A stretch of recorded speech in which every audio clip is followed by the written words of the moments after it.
ಎಲ್ಲ ರೈತ ಬಾಂಧವರಿಗೂ ವೀರನಗೌಡ ಜಕ್ಕನಗೌಡರು ಮಾಡುವ ನಮಸ್ಕಾರಗಳು. ಎಸ್, ಈ ಹೊಲ 4 ದಿವಸ ಮೊದಲೇ ಬಿತ್ತಾರೆ. ಹಾಂ ಸರ್. ಅವರು ಗೊಬ್ಬರ ಹಾಕಿ ಬಿತ್ತಾರ. ಹಾಂ ಸರ್. ನಾವು ವಿತೌಟ್ ಗೊಬ್ಬರ, ಹಾಂ ಸರ್, ಪ್ಯೂರ್ ಆರ್ಗ್ಯಾನಿಕ್ ಮಾಡಕತ್ತಿ ಈಗ ಒಂದು 3 ವರ್ಷ ಆತ್ರಿ. ಹಾಂ, ಎಸ್ ಸರ್. ಸರ್, ನಾವು ಬರೀ ಬೀಜೋಪಚಾರ ಮಾಡಿ ಬಿತ್ತೀವಿ ರೀ. ಹಾಂ ರೀ. ನಾವು ಗೊಬ್ಬರ ಒಂದು ಕಾಳು ಗೊಬ್ಬರ ಹಾಕಿಲ್ಲ ಇದಕ್ಕೆ. Yes sir. ಸರ್, ಹಾಂ ಸರ್. ನಮ್ಮ ನಾಟಿಗೂ ಮತ್ತು ಈ ನಾಟಿಗೂ ವ್ಯತ್ಯಾಸ ನೀವೇ ನೋಡ್ಬೋದ. Yes sir. Yes sir, live video ಇದೆ. ಸಾಲು ಕುಡ್ಯಾವ. ಹಾಂ ಸರ್. ಆ ನಾಟಿಗೆ ಹೆಂಗೈತಿ, ನಮ್ಮ ನಾಟಿಗೆ ಯಾಕಂದ್ರೆ 4 ದಿವಸ ಮೊದಲಾದ. ಹಾಂ ಸರ್. ಅದು ನಮ್ಕಿನ ಗ್ರೋತ್ ಇರ್ಬೇಕು. ಹಾಂ, ಅಂದ್ರೆ ರೈತರಿಗೆ ಇದು ಕಡಿಮೆ ಖರ್ಚಿನೊಳಗೆ ಯಾವ ಥರ ಆದಾಯ ತಗೋಬೇಕು ಅನ್ನೋದಕ್ಕೆ ಇದೊಂದು ಜಸ್ಟ್ ಉದಾಹರಣೆ.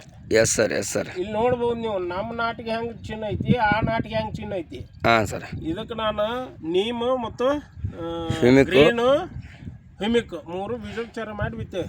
S sir. ಹಾಂ ಸರ್, ನೋಡ್ಬೋದ್ರಿ ವ್ಯತ್ಯಾಸ. Okay okay. ಕಡಿಮೆ ಖರ್ಚಿನೊಳಗೆ ಹೆಚ್ಚಿಗೆ ಆದಾಯ ತಗೊಳ್ಳುವಂಥ ಒಂದು ನಮ್ಮ ರೈತಾಕಿ ಪದ್ಧತಿ ಇಟ್ಕೊಂಡ್ರೆ ನಾವು ರೈತರು ಉಳಿತೀವಿ ಇವತ್ತು. Yes sir. Yes sir. ಇಲ್ಲಾಂದ್ರೆ ನಾವು ರಾಸಾಯನಿಕ ಬಳಸಿದ್ವಿ ಅಂದ್ರೆ ಭೂಮಿನೂ ಹಾಳಾಕತಿ, ನಾವು ಹಾಳಾಕಿವಿ. Yes sir. Yes sir, thank you so much sir.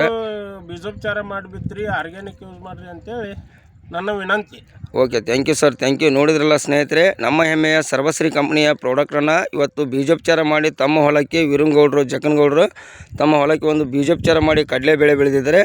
ಇಲ್ಲಿ ಮಗ್ಗಲ ಅವರ ಹೊಲದ ಪಕ್ಕದಲ್ಲಿರ್ತಕ್ಕಂಥ ಅವರು ರಾಸಾಯನಿಕ ಗೊಬ್ಬರವನ್ನು ಹಾಕಿ ಬಿತ್ತನೆ ಮಾಡಿದ್ದಾರೆ. ಅದು ಇವರ ಒಂದು ಬಿತ್ತನೆಗಿಂತ 4 ದಿನ ಮೊದಲೇ ಆಗಿದೆ.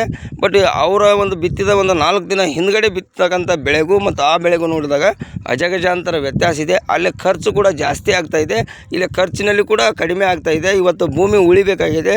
ಭೂಮಿಯಲ್ಲಿ ಇಂಗಾಲ ಇಲ್ಲ, ಕಾರ್ಬನ್ ಇಲ್ಲ, ಇವತ್ತು ಸಾಕಷ್ಟು ಕುಂಠಿತ ಆಗಿದೆ. ಇವತ್ತು ಭೂಮಿ ಕೂಡ ತನ್ನ ಫಲವತ್ತತೆಯನ್ನು ಕಳ್ಕೊತಾ ಇದೆ. ಇವತ್ತು ಸಾಕಷ್ಟು ಮಳೆ ಈ ಭಾಗದಲ್ಲಿ ಆಗಿದೆ. ಇವತ್ತು ಲೈವ್ ವಿಡಿಯೋದಲ್ಲಿ ಕೂಡ ನೋಡ್ಬೋದು. ಇವತ್ತು ಸಾಕಷ್ಟು ಕಡೆ ನೀರು ನಿಂತಂಥ ಪ್ರದೇಶವಾಗಿರ್ತದೆ. ಆದರೂ ಕೂಡ ಎಲ್ಲಿ ಒಂದು ಸಿಡಿ ಆಗಲಾರ್ದಂಗೆ ಅದ್ಭುತವಾದಂಥ ರಿಸಲ್ಟ್ ಬಂದಿದೆ. ಈ ರೈತ ಬಾಂಧವರಲ್ಲಿ ವಿನಂತಿಸ್ಕೊಳ್ಳೋದು ಏನಂದ್ರೆ, ಎಲ್ಲ ಪ್ರತಿಯೊಬ್ಬರು ತಮ್ಮ ಭೂಮಿ ತಮಗೆ ಉಳಿಬೇಕಾಗಿದೆ. ಫಲವತ್ತಾದ ಭೂಮಿ ಇರಬೇಕಾಗತ್ತೆ.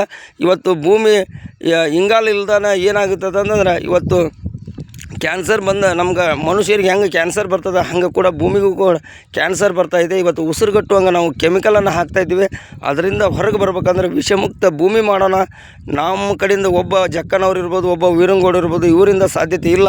ಇವತ್ತು ಎಲ್ಲರೂ ಕೈ ಜೋಡಿಸಿದಾಗ ನಮ್ಮ ಭೂಮಿ ನಮಗೆ ಉಳಿತೈತೆ ಅನ್ನೋದ್ರ ಮುಖಾಂತರ ಈ ಒಂದು ರೈತ ಬಾಂಧವರಲ್ಲಿ ಮತ್ತೊಮ್ಮೆ ತಮಗೆಲ್ಲರಿಗೂ ವಿನಂತಿಸ್ಕೊಳ್ತೀನಿ. ಸಾವಯವ ಕೃಷಿ ಮಾಡೋಣ, ನಮ್ಮ ಭೂಮಿ ನಾವು ಉಳಿಸೋಣ. ಈ ಒಂದು ವಿಡಿಯೋನ ತಮಗೆಲ್ಲರಿಗೂ ಕಳಿಸ್ತಾ ಇದ್ದೀನಿ. ಜೈ ಸರ್ವಶ್ರೀ, ಜೈ ಜೈ ಸರ್ವಶ್ರೀ.